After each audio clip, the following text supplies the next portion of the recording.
Autores en cuarentena. Martín Arocena. Exiliados. Elio Rubén Montaño, cómo no, el loco, el artillero, el garufa, el tuerto, el porteño, pedazo de hijo de puta, loco de mierda, había que verlo, no sabés lo que era, tenía una habilidad para sacar de quicio a los rivales, daban ganas de matarlo y, de hecho, siempre que podían, le pegaban a la pasada, pero el tipo era rápido y muy pero muy habilidoso, les rompía los huevos de un modo, no sabés cómo les rompía los huevos. No había jugador que rompiera tanto los huevos como Montaño. Debe haber sido el jugador más golpeado de aquellos tiempos. Y no te extrañe que sea el jugador más golpeado de la historia del fútbol de este país, o del fútbol rioplatense en general. Lamentablemente no es posible llevar el registro de las patadas que le dan a un jugador a lo largo de su carrera.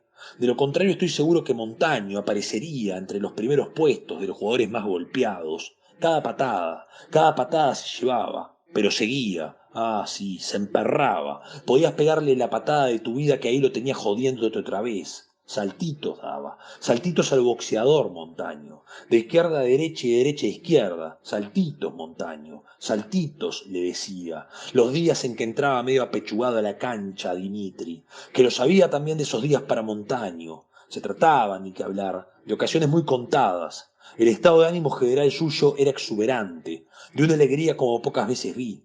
Sin embargo, en algunas oportunidades parecía que le costaba. Era como si de pronto el alma se le hubiera venido al piso. Dicen que a las personas temperamentales les ocurre ese tipo de cosas. Pasan de la euforia a la depresión más absoluta. ¿Qué sé yo? Puede que en el fondo fuera una persona triste, y esa manera de ser suya no fuese más que un escudo, un modo de ocultar la tristeza que tenía metida en el pecho. Una vez se lo dije. Estaba sentado en un rincón del vestuario, abrazándose las rodillas, con esa cara de circunstancia que era tan rara en él, y se lo dije. Me salió del alma decírselo. Vos cargas con alguna pena, loco. A vos te pasó algo jodido y te haces el pelotudo. Levantó los ojos y me estuvo mirando con un gesto de sorpresa, como si acabara de decirle algún disparate o un insulto. Anda a cagar, Salgueiro, dijo, manoteándome los pelos y cagándose de la risa.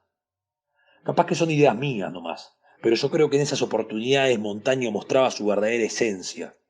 Supongo que Dimitri también se daba cuenta, y, por eso, cuando lo asaltaban esos bajones tan repentinos como insólitos, lo estimulaba. Saltitos, Montaño, saltitos. Un buen tipo, Dimitri. El gringo Dimitri. Había venido de no sé qué país de Europa Oriental, y cuando hablaba era como si tuviera una papa en la boca. Le teníamos un respeto. Él hablaba y nosotros bajábamos la cabeza y nos mirábamos los zapatos. En general eran pocas las palabras de Dimitri. Si tenía que decirnos algo, lo hacía personalmente. Ese era su estilo. No le gustaban las grandes charlas, no le gustaban los rezongos y las moralejas. Entraba con su cara de llanto, de consternación, al vestuario, los brazos atrás, sobre la espalda, una mano encima de la otra, y nos miraba en silencio, uno por uno, como si nos estuviera contando para sus adentros. Pero a veces le salía aquello, de golpe, saltitos, Montaño, saltitos, como rumiando, casi un suspiro, o un rezongo que se le dice a un niño. Y yo veía que a Montaño se le iban llenando los ojos de alegría. Siempre tuve la sensación de que en el fondo estaban conectados de un modo especial. Eran tan diferentes que a la larga resultaban parecidos. Quiero decir, estaban tan alejados el uno del otro que parecían hermanos, o padre e hijo. La naturaleza humana es extraña, no me lo puedo explicar. A la larga siempre pasaba lo mismo, ya por el estímulo del gringo, ya porque el fútbol tenía el don de ahogarle las penas, como a otros se las ahoga un vaso de whisky o la presencia de una mujer hermosa. Era salir a la cancha y empezaba su show, el show de Montaño. Es como si lo viera. Agarraba la pelota y se les paraba enfrente con las manos en la cintura y esa sonrisa de payaso que tenía pegada en la jeta, y empezaba a dar esos saltitos de aquí para allá. Los volvía locos, una maravilla. La pelota la dejaba quieta entre las piernas y él saltaba. Movía los pies por sobre ella con una destreza. Parecía uno de esos bailarines rusos. Le faltaba cruzar los brazos sobre el pecho para parecerse a uno de esos bailarines rusos. Supongo que entonces no lo entendía. Solo el tiempo me enseñó a valorar las locuras de Montaño en su verdadera dimensión. Solo el tiempo, el paso del tiempo y muchos años de ver fútbol me han hecho comprender que Montaño entendía que el juego como una obra de arte. Cada jugada que realizábamos, cada minuto de juego que pasaba, era, para decirlo de algún modo, un fragmento de una misma composición, de una misma partitura, una unidad que Montaño se empecinaba en buscar en cada partido, hasta el final, sin renunciar. Por supuesto, arte y comedia iban de la mano. Tenía Montaño un don especial para sacar de quicio a los rivales. El centro, el meollo, la orientación principal de su juego consistía en sacar de quicio a los rivales. Y nosotros, sus compañeros, lo sabíamos. Y Dimitri, más que nadie, lo sabía. Y por eso durante los primeros 20 o 25 minutos todos acompañábamos la farsa de Montaño. Casi nunca buscábamos el arco rival, y si lo hacíamos no era sino para confundir, para que nuestros adversarios fueran, como suele decirse, mordiendo el anzuelo. Nuestra tarea, nuestra verdadera tarea, era dársela a él, dejarlo solo y habilitado y protegerlo la mayor parte del tiempo posible, que la pisara, que le pegaran. Así iban entrando, uno a uno, todos, en la joda de Montaño. Así iban perdiendo, uno a uno, todos, el orden, los estribos, la disciplina. Se transformaban en equipos sin juego colectivo. Incluso los mejores de ellos terminaban más tarde o más temprano padeciendo las locuras de Montaño. Era cuestión de esperar, con paciencia. Antes o después Montaño los sacaría de quicio. A partir de entonces ya no había nada que hacer. Los aplastábamos, imparables, contundentes. En aquel campeonato ganamos 9 partidos al hilo, todos en el segundo tiempo. En el primero Montaño desplegaba su show, en el segundo dábamos el golpe de gracia. Montaño los dejaba en jaque, a nosotros nos correspondía el mate. Ojo, no me malinterpretés, muchacho, que conste que era un gran jugador, Montaño, habilidoso, rápido, de un remate fuertísimo, una polenta en las patas, Montaño, un goleador, con el arco entre ceja y ceja. Lo que pasa es que en el fondo, ante todo, incluso antes de su deliberado amor por el fútbol, estaba su amor por la comedia.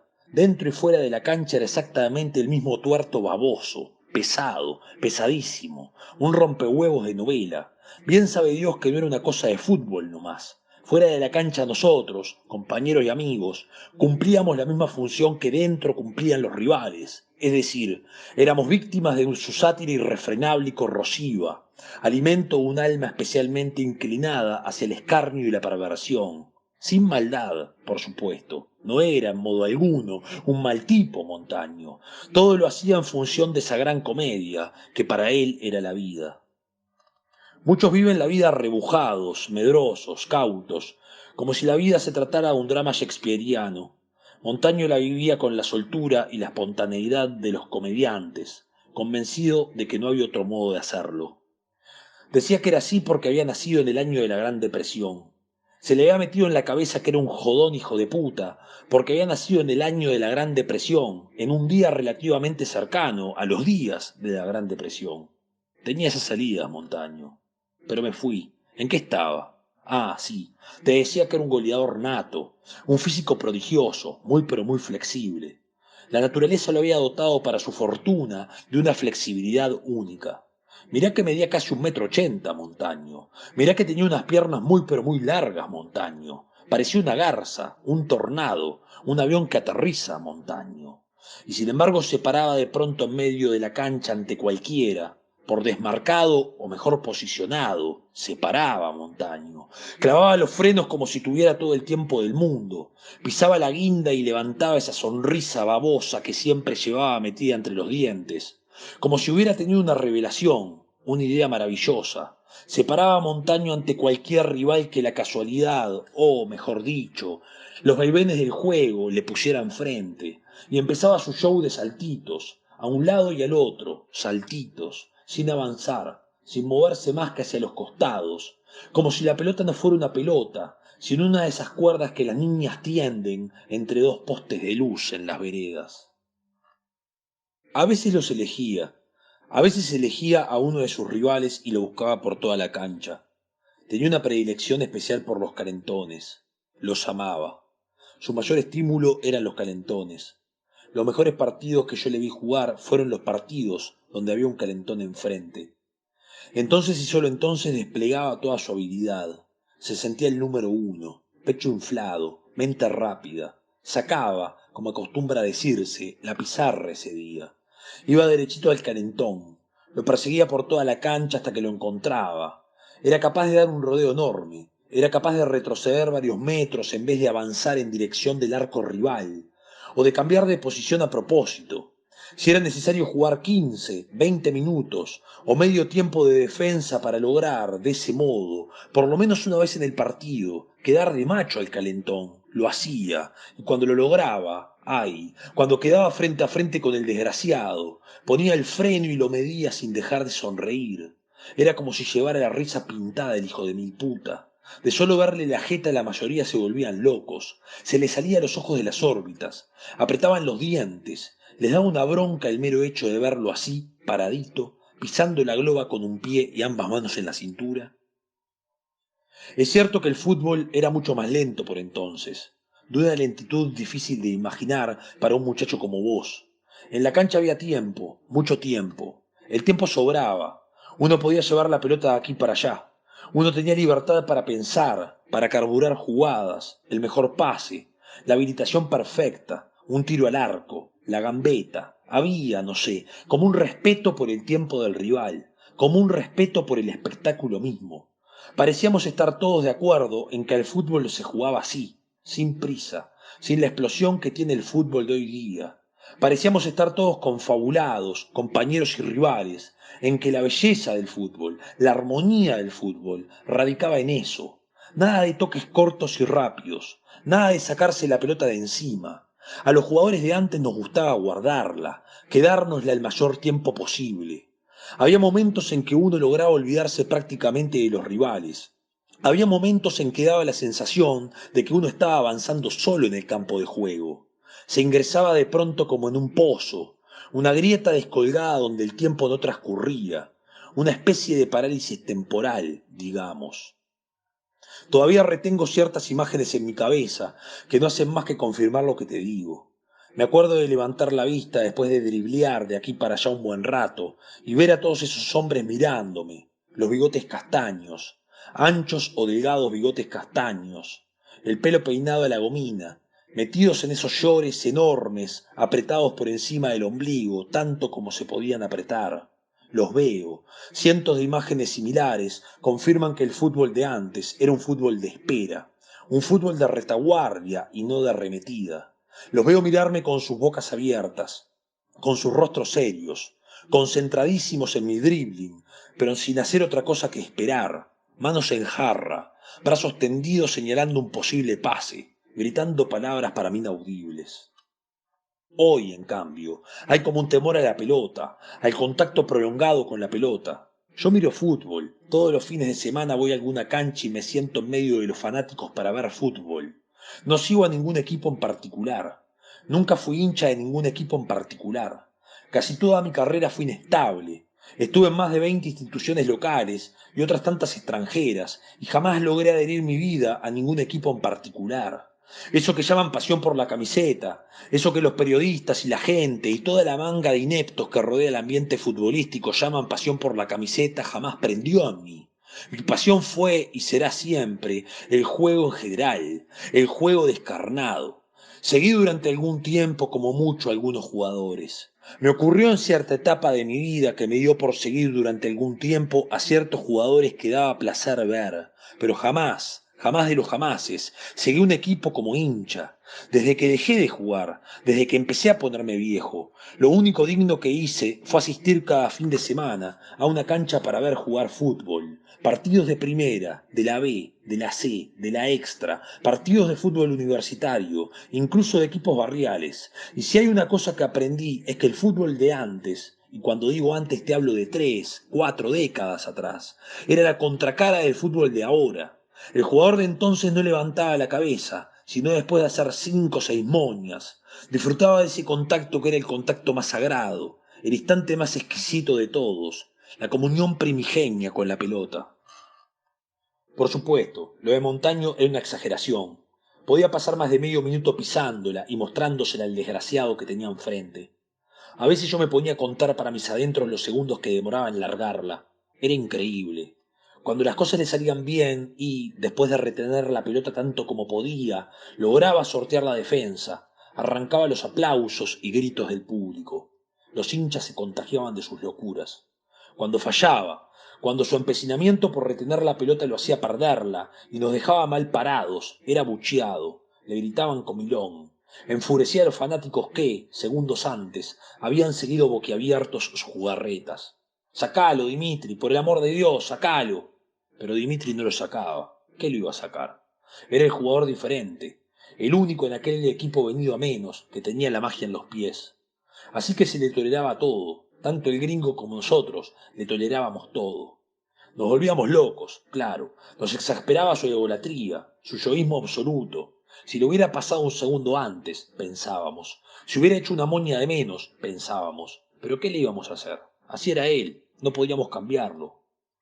Muchos rivales creían que dándole una buena tunda aflojaría, y por eso se llevaba unos golpes tremendos, Montaño. Golpes que sin embargo no hacían mella en su espíritu, no lo inmutaban en lo más mínimo. Al contrario, parecía que le gustaba recibir patadas. Era, si se quiere, un poco masoquista Montaño. El hijo de mil puta esperaba que lo tallaran para decirles alguna barbaridad desde el piso.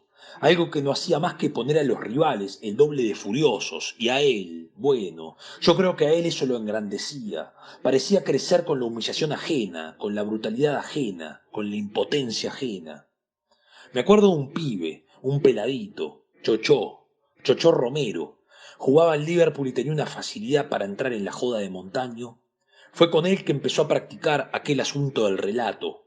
Por lo menos fue la primera vez que yo lo escuché.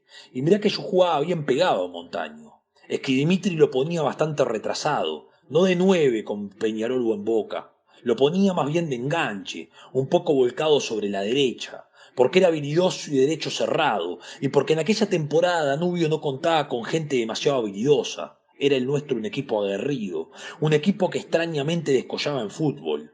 Y por eso Dimitri, aunque Montaño era centroforward, aunque él estaba acostumbrado a jugar, como se dice, de espaldas al arco, martirio de las defensas, insoportable en toda su humanidad, lo metí ahí, pegadito a mí, que jugaba de stopper, aunque ese tampoco era mi puesto. Pero Dimitri, no sé por qué, tenía un empecinamiento por hacernos jugar a todos en puestos diferentes.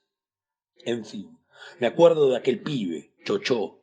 Debía ser el tipo más calentón de todo el fútbol local, y Montaño lo sabía.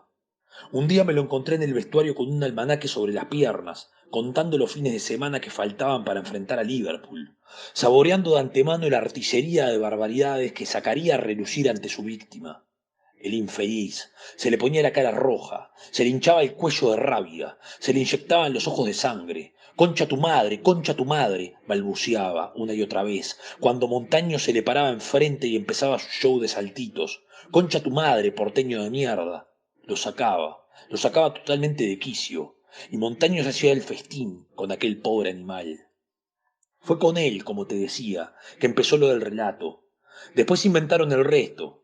Dijeron que Montaño relataba los partidos desde que era un gurí, que en la Bombonera y en el Centenario, incluso en la cancha Huracán, sus relatos habían causado estragos en los rivales, que era como tener una radio siempre encendida en el campo de juego.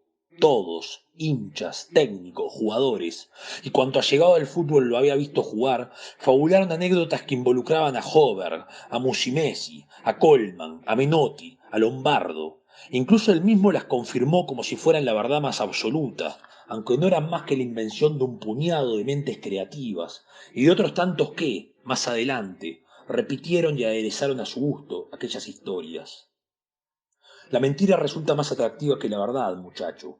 La verdad suele ser gris, chata, poco adecuada para los grandes hombres. Cuando la mentira se impone, cuando la mentira triunfa, escapamos del terreno vulgar de la vida cotidiana. ¿Qué importa si aquella tarde fue la primera y la última que Montaño relató un partido de fútbol? ¿Qué importa si no hubo otros relatos ni antes ni después de aquel partido? Es mucho más digno creer que sí. Pero bueno, ese es otro cantar. Quiero hablarte de ese día, el punto más alto de su comedia. Recuerdo la manera insidiosa en que pronunciaba la palabra chochó, débilmente, afeminadamente, como si dijera yo en vez de chochó.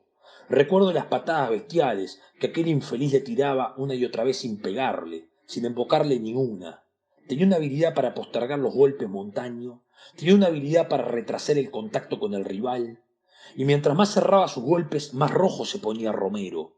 Y entonces Montaño, cagándose de la risa, empezó despacio. Montaño, Montaño, Montaño. Simulaba el sonido de la multitud que posiblemente escuchara dentro de su cabeza.